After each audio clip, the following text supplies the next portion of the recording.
So in today's gospel, Jesus, as we heard, was trying to correct some false thinking or notions that people had back in his day. That when bad things happened to people, it was God punishing them. So he's asked about those people that Pilate apparently killed and took their blood, mixed it in the sacrifices. And some of the Jewish people said, obviously, that happened to them because they were all sinners. They were horrible sinners. Jesus said, no, by no means. That has nothing to do with it. Then he said, how about those people who were killed when a tower fell on them in Siloam, 18 of them? Do you think they were the worst sinners in all of Jerusalem? Of course not. It was just an accident. So what about our own? Do we feel that sometimes? That God causes punishment when accidents happen or people are victims of violence? Let's take two examples in the lifetime, at least to most of us.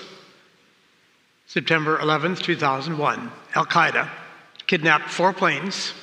2 of them crashed at the World Trade Center, 1 in the Pentagon, and 1 in Pennsylvania. Altogether, 2,977 people died. Did they all die because God hated them and they were all bad people? Of course not. Or Wednesday of this week, March 26th, is the 1-year anniversary of the Francis Scott Key Bridge collapsing in Maryland. 6 construction workers died. Do you think they died because God hated them? They're all horrible men? Of course not. And yet I've heard the opposite. People have told me, and I'm sure their intentions were good, and they thought this was pretty wonderful. You know, my father was supposed to be on that plane from Boston, and he missed the plane, so he wasn't killed in the World Trade Center or on that plane. So God must really have loved him and hated the other 2,000 people who died there? I don't think so. Or I was supposed to be in the World Trade Center, but I missed the subway station. So again, God had some special purpose for me. God couldn't care about the other 2,000? No. Or I got off that bridge, Francis Scott Key Bridge, about 10 seconds before it collapsed. God really preserved me for some special cause, right? And killed the other 6 because he didn't like them? No. Or I was about to get on that bridge, and just before I almost got on, it collapsed into the water. So God really loves me. So you see, we cannot blame God for persons who are victims of violence, many times innocent victims of violence, or that are victims of natural disasters, floods, hurricanes, tornadoes, California wildfires, whatever. And to prove the point, Jesus gives a beautiful parable about the patience of God. The story, the parable is this.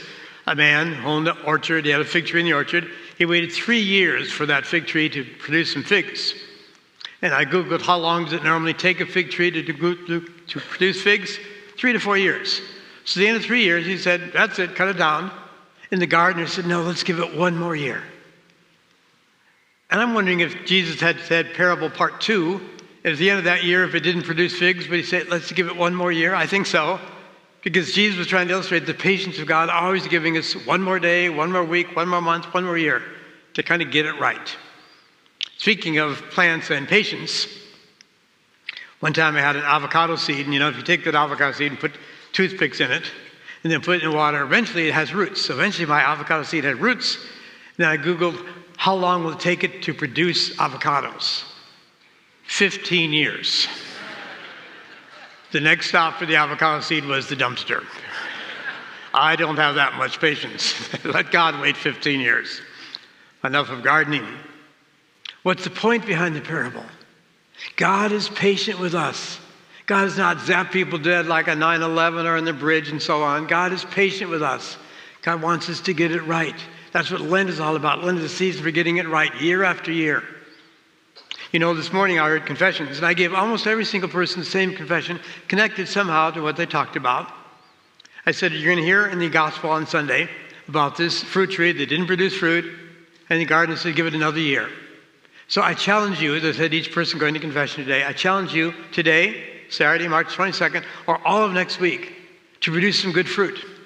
By good fruit, I mean patience, kindness, generosity, gentleness, forgiveness, compassion. Can you produce some of that fruit? And how do you do that? A helping hand, a kind word, a good deed. So can you do that at least 2 or 3 times during the week? I give that same challenge to all of you. You have 1 week to bring back to me a basket of good fruit. And please don't bring me lemons and oranges. An avocado or two, but anyway. Bring back your good fruit that you produced this week. Couldn't you do a good deed every single day? Couldn't you contact someone and say a nice word to them every single day? Couldn't you lend a helping hand to someone that you know needs you? That's a great Lenten thing to do. Maybe you're not going to do it all 40 days because 2 weeks are already gone, but at least during the next 7 or 8 days. Because God is patient with you. And if you miss a day, God will say, okay, I'll give you another day, like you gave that tree another year. God is that patient with us. So what will be your good fruit? What good deeds? What kind words? What helping hands will you do? Bring that fruit, symbolically, of course, back next week.